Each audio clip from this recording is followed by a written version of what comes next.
Hello there. So you want to know how you can simply go ahead and uninstall your VPN on MacBook. This is going to be the only video that you'll ever need to watch on the internet. So with that being said, let's just get straight into the video. And let me just make things clear that not just VPN, in order to uninstall any kind of application, this is the exact process you need to follow.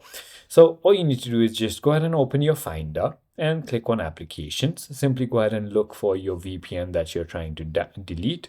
So mine is the NordVPN. So right over here, all you need to do is just right click on it, click on move to trash and click on OK. So it is currently launched for me. So I'm just going to go ahead and close that, force quit it if it is not trying to close.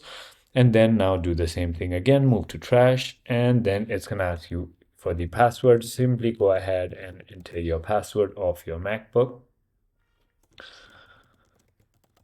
and click on OK, and there you go. Clear your trash, and there you go. That is it. I hope this video was helpful to you. If it was, hit that like button, and I'll see you on the next one.